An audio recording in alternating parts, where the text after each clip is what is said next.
As Twitter continues its tyrannical raid, resembling something that of the communist Chinese government, it only felt right that the Admiral Army had to get involved, and I had to bring this to everyone's attention, as I'm sure you are all aware of it. But I made a little compilation here to try and display all of the accidents and errors, all these crazy things with technology that happen that we don't know how it happens.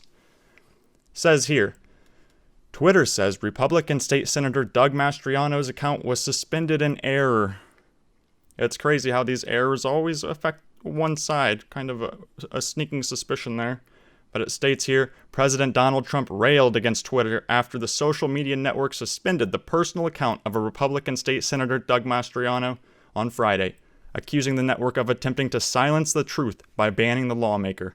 The account has now been reinstated after Twitter said it made an error. A Twitter spokesperson told Newsweek in a statement, "This account was mistakenly suspended for perceived violations of our impersonation policy. This was an error. We have immediately reversed the decision, and the account has been reinstated, so please forgive us. It's just an accident."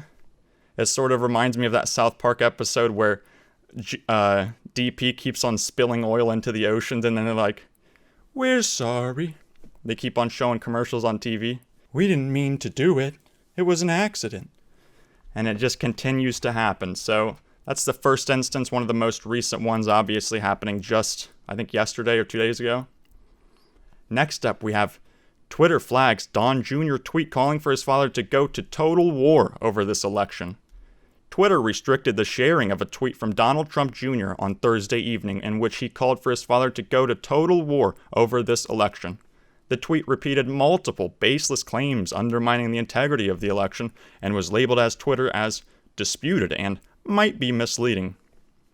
Twitter labeled Trump Jr.'s Thursday evening tweet with the following: "Some or all of the content shared in this tweet is disputed and might be misleading about how to participate in an election or another civic process." A statement that sort of is resemblant of Hillary Clinton stating, "Biden should not back down under any circumstances, no matter what the results of the election are at first." But yet now they scream, "Submit! You know less than I do. Biden has won by a landslide, and you have no say in it." It truly baffles me the amount of hypocrisy that you will see, yet the people on the left-leaning side of the aisle just refuse to see it. They refuse to accept or even witness it. If something like this were to happen where if Parler, say, banned something that a left-leaning person had said, there'd be an uproar about it. Everyone on the right side would be pissed. Like, we came here to get away from that. That's not what we want. We want people to express themselves with freedom. Next, we have, of course, Twitter labels Sidney Powell's website unsafe after Trump's ex-election attorney files typo-riddled lawsuit. Twitter has labeled Sidney Powell's website unsafe following the attorney's many accusations of widespread election fraud. The site defendingtherepublic.org says it was established by Powell to defend and to protect the integrity of elections in the United States. The page asks for donations to support election-related litigation. An attempt to click on the link to Powell's website on Twitter is met with the message, "The link you are trying to access has been identified by Twitter or our partners as being potentially spammy or unsafe, in accordance with Twitter's URL policy." Wow, that is just pretty much straightforward, as blatant as it gets. Even more so than the Hunter Biden story, which, yes, we will get to it. Trust me. I do, however, find this kind of funny. It's just so obvious when you have organizations asking for donations like Black Lives Matter and stuff like that, that essentially is funneled straight into the pockets of Democratic officials for no value at all. There's actually no purpose for that There's actually no purpose for it to be that way, because I'm sure many of the people who donate to Black Lives Matter don't realize where that money is actually going. But that's not unsafe or spammy. That's real. That's the real reality that we live in, not the fake Trump reality where we're investigating legal defenses and the election that we had this year. That's just crazy. Who would do that? Next up on the list, Vice. Fox 6, Ted Perry suspended at least a week for joking about Senate Majority Leader Mitch McConnell's death. Now this one I could see being considered a bit more edgy, however, it was still in the sake of comedy, which I consider to be a sanctum, a sanctitude, above all else. His tweet states, 2020 takes Alex Trebek, but leaves Mitch McConnell? Just ended already.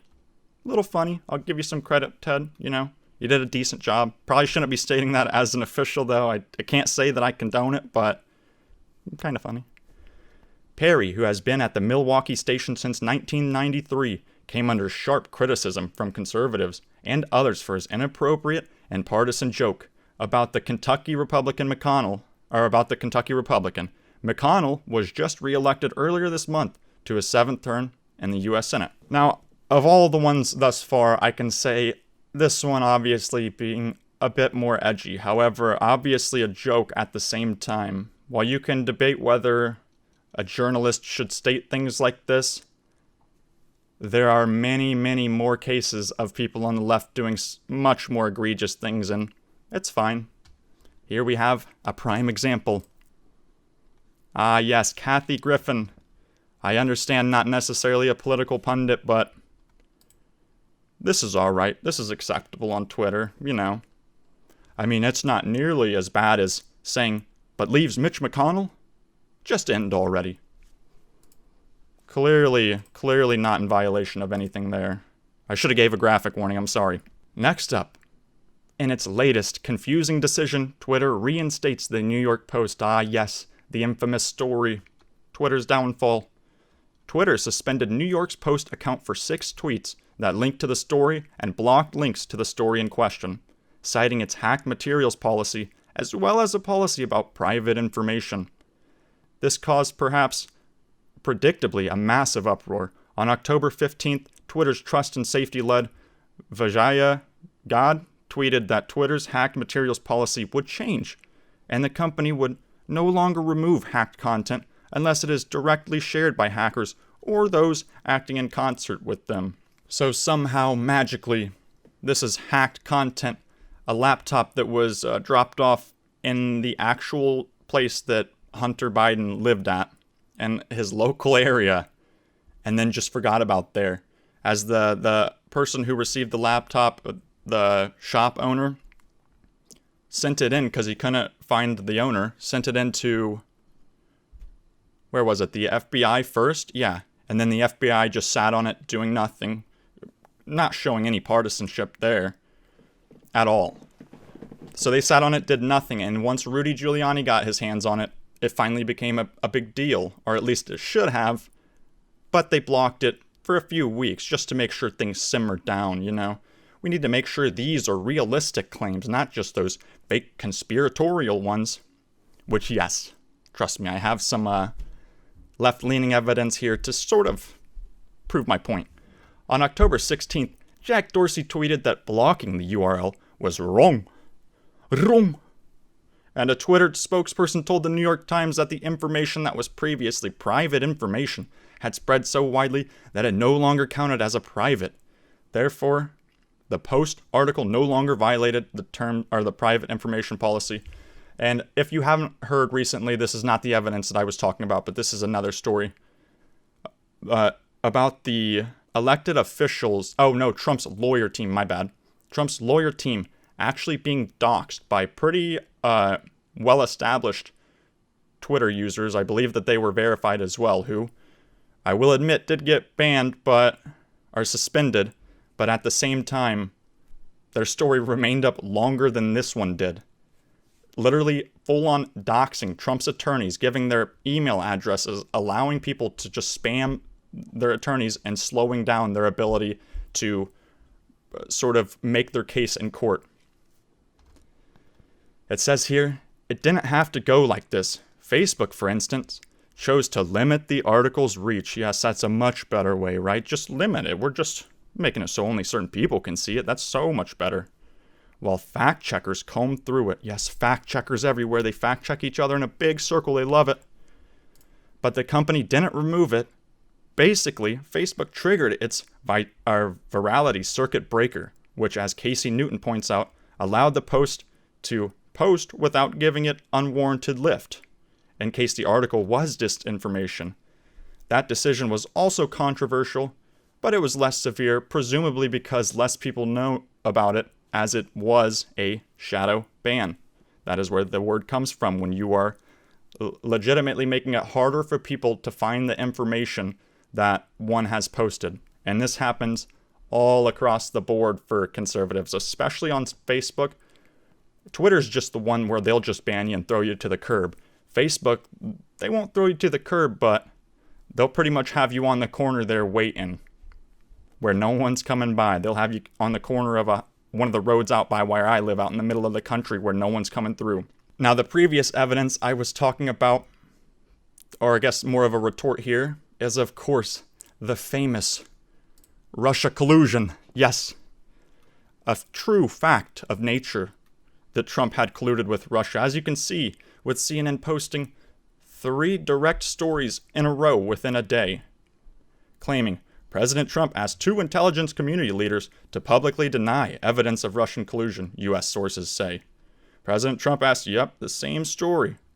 Director of National Intelligence Dan Coates declined to comment on report Trump asked him to deny evidence of Russia collusion.